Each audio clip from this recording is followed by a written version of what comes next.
तो आज मैं एक्सप्लेन करने वाला हूँ नारुतो शिपुडन एपिसोड नंबर 127 और हम इसमें जिराया सेंसेई की बैक स्टोरी देखने वाले हैं। तो एपिसोड शुरू होता है जब जिराया, ओरोचिमारू और सुनाडे छोटे होते हैं और सारुतो भी उनकी बेल वाली ट्रेनिंग करा रहे थे। फिर ट्रेनिंग शुरू हो जाती है। जिराया सेंसेई बेल लेने की बहुत कोशिश करते हैं लेकिन उन्हें बेल नहीं मिलती और ओरोचिमारू सुनाडे बेल ले लेते हैं, जिसके बाद वो दोनों वहाँ से चले जाते हैं और जिराया को पनिशमेंट मिलती है। फिर सारुतो भी जिराया से कहते हैं, तुम इतने आसान ट्रैप्स में कैसे फंस जाते हो, शायद तुम्हारे पास निंजा बनने के लिए कोई पर्पस नहीं है, चलो मैं तुम्हें कुछ दिखाता हूँ। जिसके बाद वो समनिंग जुत्सु का यूज करते हैं। फिर सारुतो भी कहते हैं, देखो ये समनिंग जुत्सु है, इसमें तुम किसी भी एनिमल के साथ कॉन्ट्रैक्ट करके उसे कहीं भी बुला सकते हो टेलीपोर्टेशन जुत्सु का यूज करके, ये बहुत ही आसान है ना। फिर जिराया कहता है, वाह ये तो बहुत कूल है, मैं भी इसके साथ कॉन्ट्रैक्ट करूंगा। फिर सारुतो भी कहते हैं, तुम ऐसा नहीं कर सकते हो, हर कोई किसी अलग एनिमल के साथ जुड़ा होता है और वो सिर्फ उसी के साथ कॉन्ट्रैक्ट कर सकता है जिसके साथ वो जुड़ा हो। फिर जिराया कहते हैं,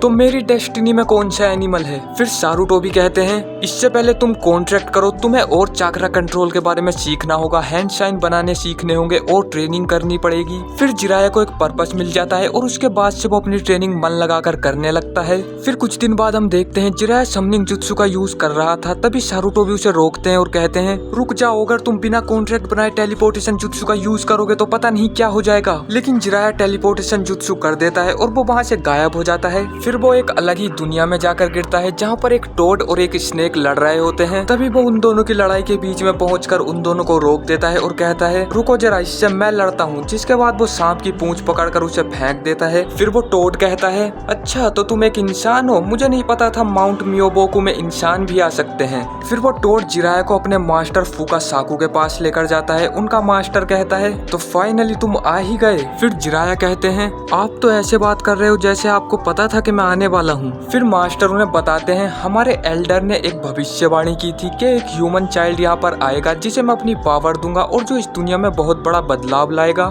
फिर जिराया कहते हैं, अगर वो बच्चा मैं हूँ तो मेरी प्रोफेसी क्या है। फिर मास्टर कहते हैं, ये तो मुझे भी नहीं पता, तुम्हें बस यहाँ पर ट्रेनिंग करनी होगी। जिसके बाद जिराया अपने आधे समय में वहाँ पर ट्रेनिंग करते हैं और अपने बाकी समय में अपने विलेज में निंजुत्सु की ट्रेनिंग करते हैं। फिर वो उनके साथ ब्लड कॉन्ट्रैक्ट भी करते हैं और काफी कठिनाइयों के बाद वो सेज पावर को हासिल कर लेते हैं। तभी एक टोड जिराया से आकर कहता है, जल्दी चलो, ग्रेट एल्डर ने तुम्हें बुलाया है, उन्होंने तुम्हारी प्रोफेसी देखी है। फिर एल्डर उन्हें बताते हैं, तुम भविष्य में एक ग्रेट निंजा बनोगे और तुम इस दुनिया में बहुत बड़ा बदलाव लाओगे। ये बदलाव अच्छा भी हो सकता है और बुरा भी, या तो ये इस दुनिया में पीस लाएगा या फिर डिस्ट्रक्शन। फिर जिराया कहते हैं, इसका क्या मतलब हुआ। एल्डर उन्हें बताते हैं, भविष्य में तुम्हें एक क्रिटिकल सिलेक्शन करना होगा, अब ये सिलेक्शन इस दुनिया में बदलाव लाएगा, ये सिलेक्शन अच्छा भी हो सकता है या फिर बुरा भी। फिर जिराया कहते हैं, तो मैं सही फैसला लेने के लिए क्या करूं। फिर एल्डर कहते हैं, मेरे सपने में तुमने दुनिया में ट्रेवल किया और बहुत सारी किताबें भी लिखी। फिर जिराया कहते हैं, किताबें लिखी, लेकिन क्यों।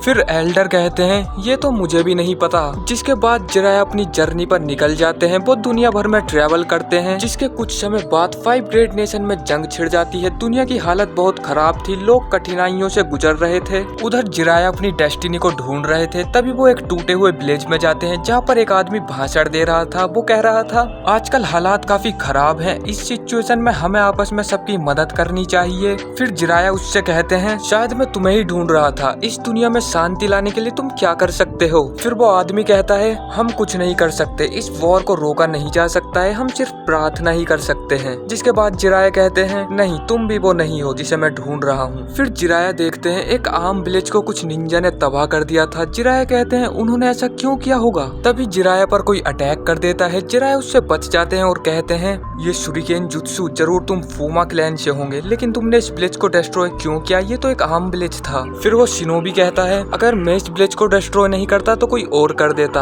और वैसे तुम भी तो एक निंजा हो, तुम यहाँ पर क्या कर रहे हो। फिर जिराया उससे कहते हैं, मैं किसी ऐसे को ढूंढ रहा हूँ जो इस दुनिया में शांति लाएगा। फिर वो शिनोबी जिराया से कहता है, ये दुनिया शापित है और यहाँ पर कभी शांति नहीं आएगी।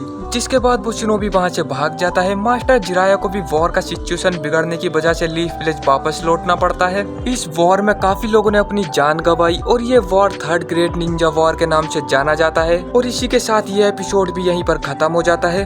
तो वीडियो पसंद आई हो तो लाइक कर देना। पिछले एपिसोड का लिंक आपको डिस्क्रिप्शन बॉक्स में मिल जाएगा। मैं मिलता हूँ आपसे बहुत जल्द किसी नेक्स्ट एपिसोड में।